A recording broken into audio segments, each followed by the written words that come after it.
So it's a wonderful knife, which even the title is, I don't like it. It's ridiculous. I already said, I think this is one of the worst movies I've seen all year. This is a Christmas-themed slasher movie, but with a twist. And even that twist is something we've seen done in so many things, movies and TV over the years. So it's not even that original. I don't tell people to not see a movie, like flat out, like, I don't recommend this, don't see this, often.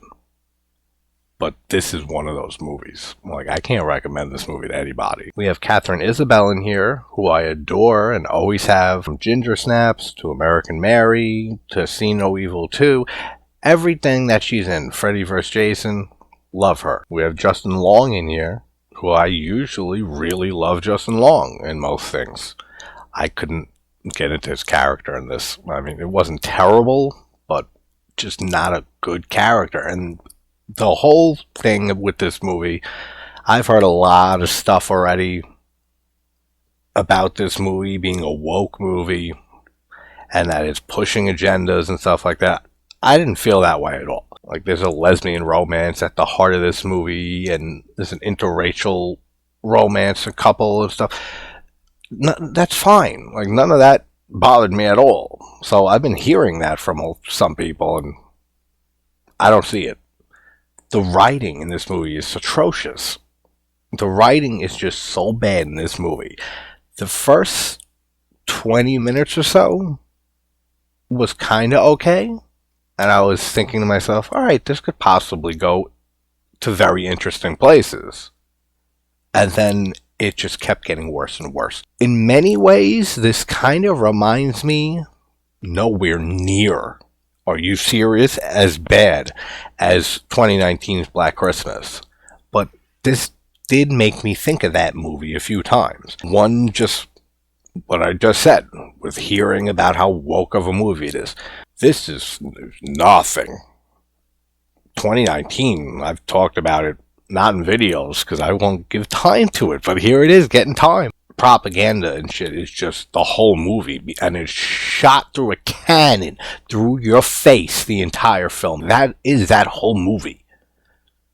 This actually tries, and it's not being pushy or anything like that. It's just the writing is so bad in this film. The writing's terrible in that movie too. Plus, it's a Christmas-themed horror movie and slasher film at that. And you could call it a slasher film, Black Christmas, but whatever that is. And then they both have these weird turning points, like in the third act of the movie, that come out of nowhere and make you think, were they really thinking this was okay? Were they really okay with this in the writing room? And when they were pitching this movie and everything, people didn't question any of this and just said, alright, that sounds cool, let's get this movie out. I'm trying to avoid spoilers, so I'm not being descriptive. Like, something near the end just comes out of nowhere for this movie. And it just has you scratching your head. Like, what were they thinking?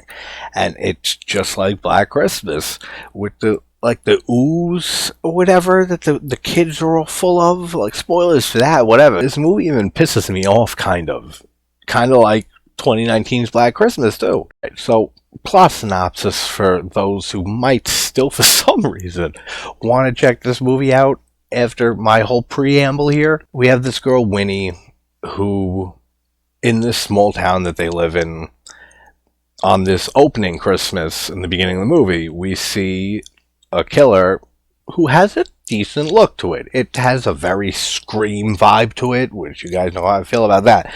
But the killer looks better than Ghostface, in my opinion. I said, alright, I can deal with this. And then basically everything up until there's a whole murderer going around killing people. She ends up killing the killer, and it ends up being Justin Long's character. And then the next year, she's all boo-hoo and woe is me that everyone in town seemed to have moved on from the previous year and the killing. Since she killed the killer, it is done. They want to put it behind them. And she's thinking that people are forgetting about her best friend who was one of the victims. And she wishes upon, I don't know if you can wish upon an aurora borealis, but there's an aurora borealis in the sky, and she wishes under it. And she says, I wish I was never born. And then she slips into some type of parallel reality or alternate dimension where she was never born. Kind of feels very Happy Death Day and Happy Death Day to You. Not the same type of predicament, but it is similar. Like, I did have those two movies come to mind. Even though Happy Death Day is more of like a loop that things keep happening over and over again, and this is just an alternate reality where she was never born.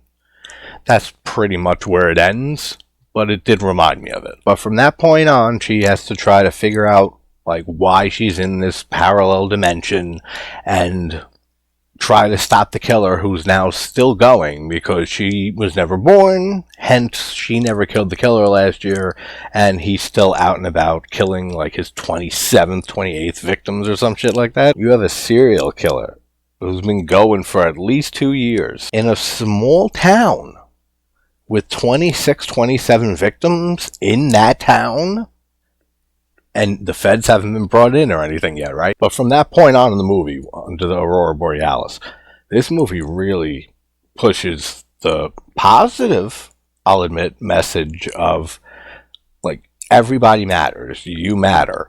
And if you didn't exist and weren't here, everything would be drastically different. So don't ever underestimate, like, your value in life. Great messages. They could have done so much more interesting stuff with the premise of this movie. The whole premise of her never being born. We should really have gotten some, like, crazy different scenarios by going on their own point that they're trying to make, that if you're not in this world, if you never existed, then things would be drastically different without you. But yet, she says and, like, remembers and talks to other characters about things that happened a year ago, and everything happened exactly the same way. She just they don't remember her. Like, it's written terribly. Like, it's not good in the slightest. And then, like I said, once you get near the end and you get this other idea, whatever the hell it is, just thrown at the screen, and they thought it was good, and they decided, yeah, let's go with this. That by that point, you're already abandoned ship. The acting in this movie, it's fine to kind of bad at times, but I attribute that more to the writing and the dialogue than the actors. My mind's all over the place with this movie, and I just don't want to talk about it anymore. So I'm just going to end this. It's a Wonderful Knife from 2023. This sucked.